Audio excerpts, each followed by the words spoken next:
For the weapons of our warfare are not carnal. That means fleshly. It has nothing to do or not pertaining to the flesh. But they are mighty through God to the pulling down of strongholds, casting down imagination and every high thing that exalteth itself against the knowledge of God, and bringing into captivity every thought to the obedience of Christ. This is in 2 Corinthians chapter 10, verses 3 to 5. The weapons of our warfare. We have the armor on, but now we also need the weapons. And the weapons are our spiritual gifts. We have to have spiritual gifts. The discerning of spirits. And we're going to go further into the study of the discerning of spirits, but also we're going to study the casting them out, which is the gift of faith and the gift of performing of miracles. The discerning of them is one of the gifts. The casting them out is two other gifts. So let's turn, please, to Mark chapter 5, and we're going to start with a real biggie. This is one I'm sure that we have a lot of questions on, and we want to see it for what it is here. They came over unto the other side of the sea, unto the country of the Gadarenes. And when he was come out of the ship, he's talking here and now about Jesus, immediately there met him out of the tombs a man with an unclean spirit. The man had his dwelling amongst the tombs, and no man could bind him, no, not with chains, because he had been often bound with fetters and chains, and the chains had been plucked asunder by him, and the fetters broken in pieces. Neither could any man tame him.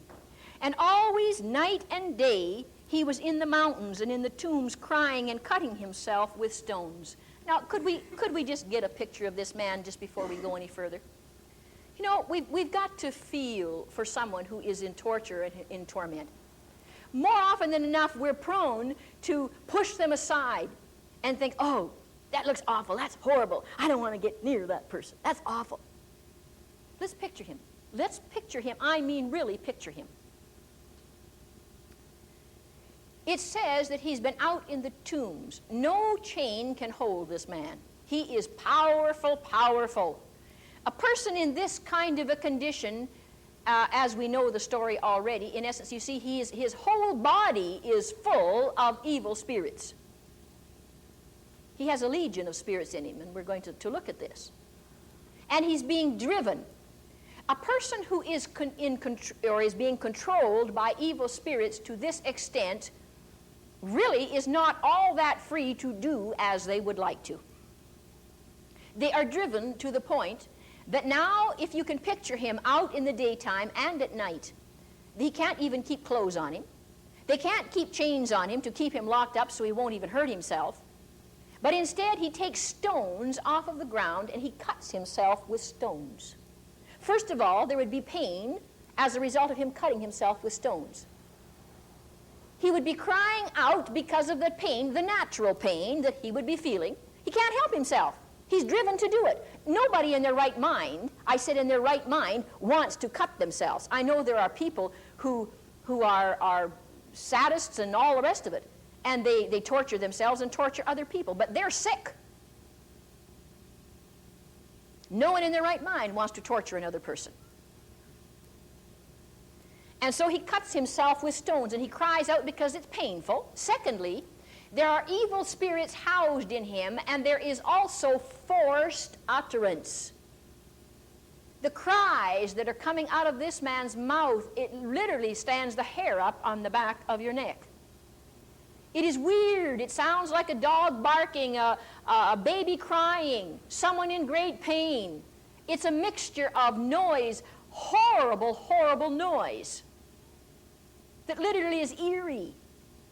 People are used to hearing this night and day. They've almost gotten used to it, like the traffic going by every day, you know? It's sad.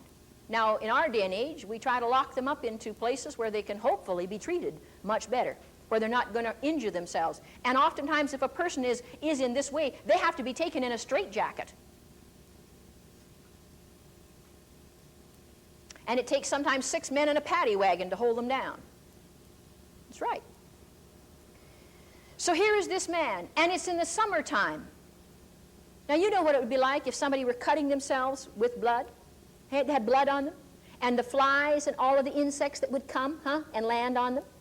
Not only that, but he'd have human excrement all over him. Come on, picture the man. He'd be anything but a pleasant sight, not only to see, but to hear.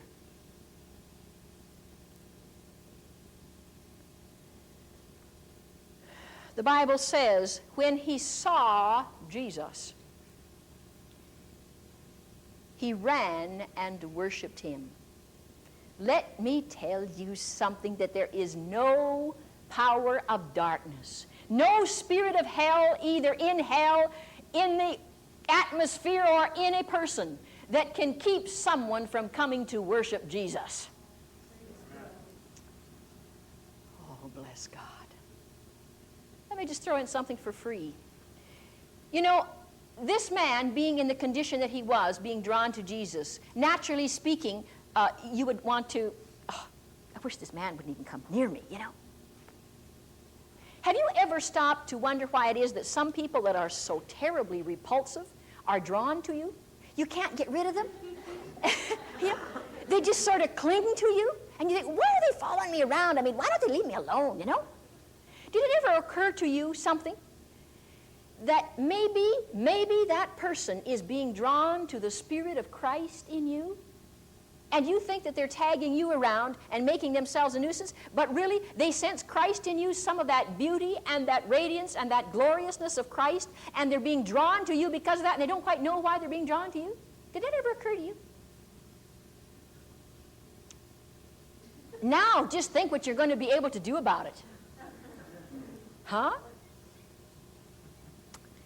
So here, all of a sudden, the man is drawn to Jesus. Now, he has obviously enough about him that he's now coming to worship Jesus. Pretty soon, listen, he cries with a loud voice and said, "What have I to do with thee, Jesus, thou Son of the Most High God?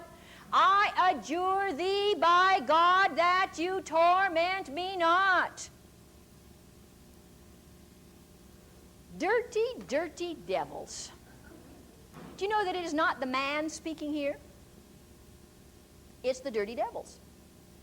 They are using the vocal cords of the man, and it is what we call a forced utterance. When people exercise the gifts of the Spirit of God by prophecy, by revelation, or whatever, and you speak those things of God, God never forces you to do it. It's always of your own free will and volition. And unless we understand it, we are never going to understand spirit force. Because when a person has evil spirits, their utterance is forced. In other words, the Spirit drives them or makes them to speak it. And now out of this man's mouth comes these words, "What have I to do with thee, Jesus, thou Son of the Most High God? I adjure you by God that you torment me not." This spirit that's doing the talking at this point is trying to make it sound like, and with all these people around the hillsides, and they can hear it, he cries out with a loud voice, tries to make it sound as though God is tormenting this poor creature. "I adjure you by God that you torment me not." And here all the time it's an evil spirit that's tormenting the man, and the evil spirit is trying to blame God for it. Typical. God made me do it, you know? God gets blamed for all the dirty, rotten things that go on in the world today. And the old devil hides behind everything and laughs up his sleeve. Bunch of stupid sheep.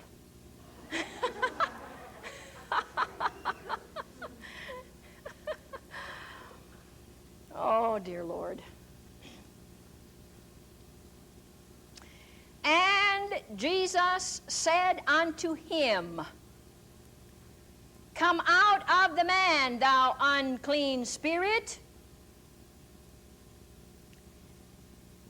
And he asked him, "What is thy name?" And he answered, saying, "My name is Legion, for we are many." What do you mean, my name is Legion, for we are many?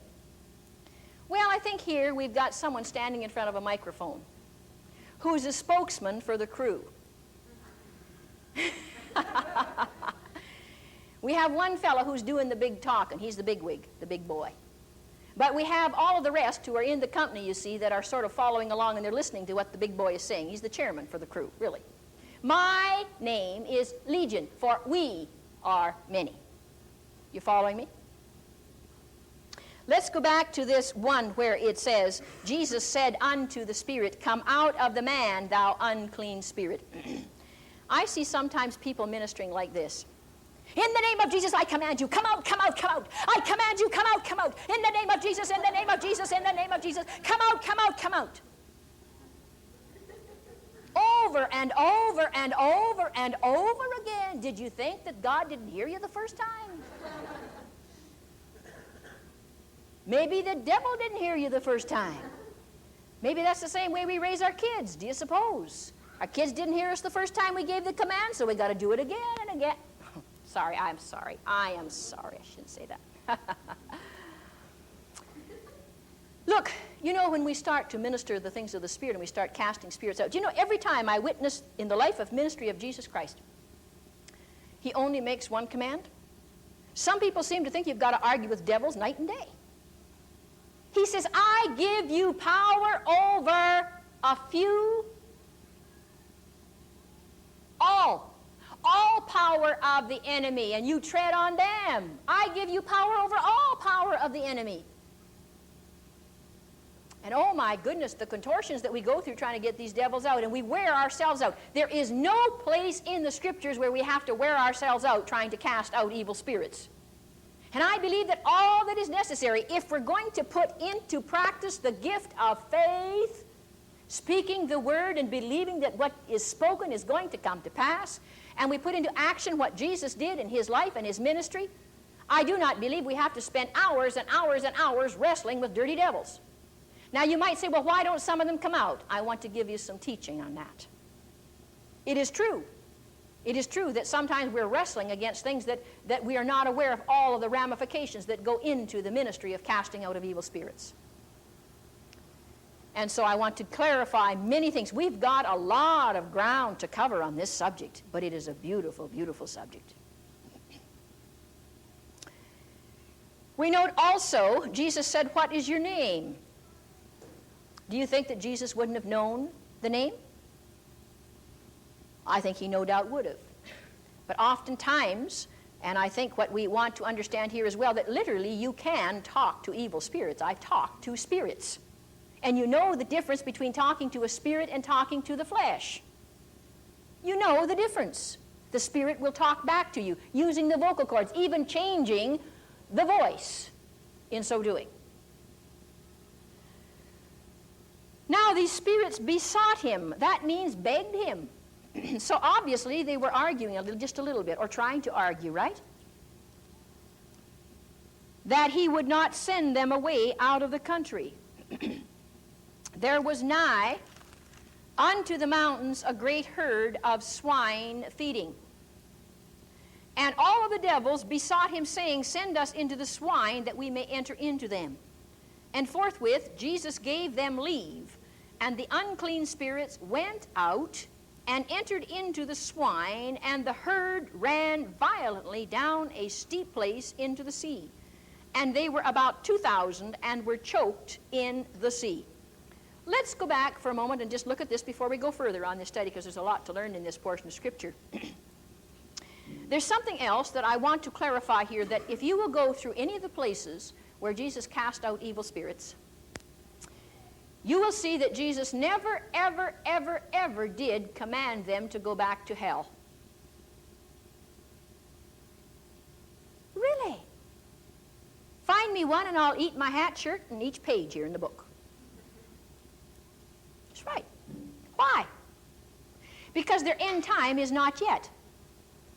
When the end time comes, it says that every cursed evil spirit, and old Slewfoot himself, is going to be bound and cast into the lake of fire, there to remain forever and ever. That is the final end of it. But you see, we have learned in our very first or second seminar, I've forgotten just which one, that when Satan was cast out of heaven and his henchmen, he was cast down to planet Earth. And it would appear that when they are cast out of certain individuals, that generally speaking, they are left free to roam around to try to find another house to get into. basically, that's the picture. However, we look at this one and you say, well, what about this one, Mary? Jesus did not cast these swine into hell. Obviously, did I say swine? Well, the devils were swine anyway, but he didn't cast these spirits into hell. He gave them leave to go into the swine. Why the swine?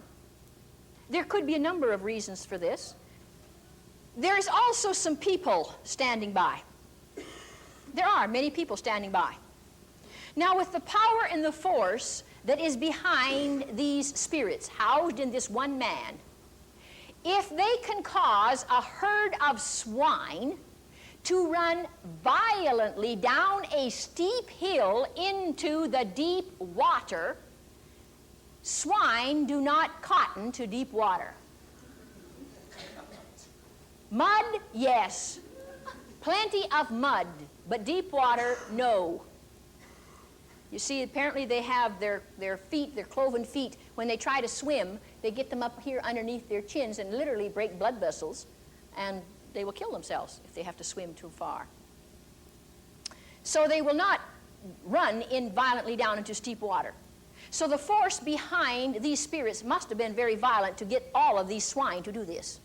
Now you picture, if you will please, the spirits coming out of this man, and if they are not, let's say, put into something else, another house to dwell in on a temporary basis, what are they going to do? They might try to bombard the people standing by. Right? I say this is a possibility. So then immediately this raises a question. Well, man, I mean, if a spirit is cast out in this meeting, do I have to be afraid that it might come and jump into me? No, no, no, 10,000 times no. Fear not. Be comforted.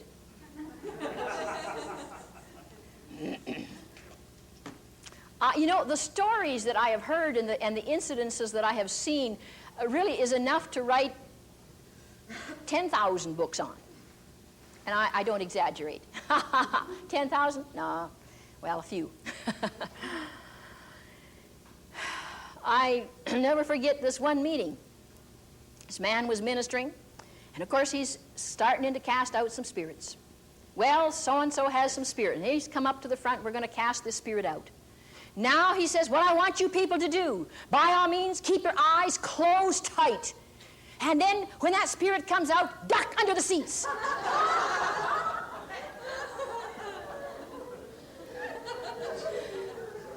What a fizzle. Oh, dear Lord.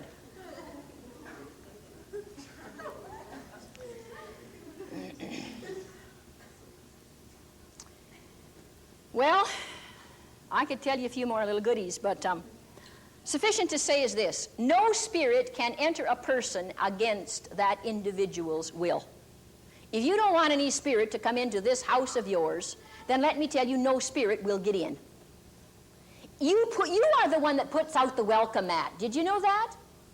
And if you don't want any spirit to come in, then there's no spirit's going to enter.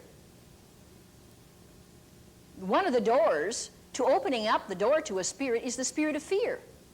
We have a spirit of fear, and that generally opens up the door for it, if nothing else ever will. So be afraid of evil spirits. God has given us power and authority over them. Some people say, well, why did Jesus allow all of those pigs to die? That's awful. I'll tell you something. He valued the human soul of one man far more than he did 1,000 pigs. Oh, bless God. They that fed the swine fled and told it in the city and in the country, and they went out to see what it was that was done. And they come to see Jesus and see him that was possessed with the devil and had the legion, and he's sitting and clothed. No doubt the disciples probably gave him some clothing of theirs. And in his right mind, and now they're afraid. They're not afraid as long as he's screaming and carrying on in the tombs, and now that he's in his right mind, they're scared silly. What's going on here? We don't want any of that in here. Come back next time and we're going to share some more with you.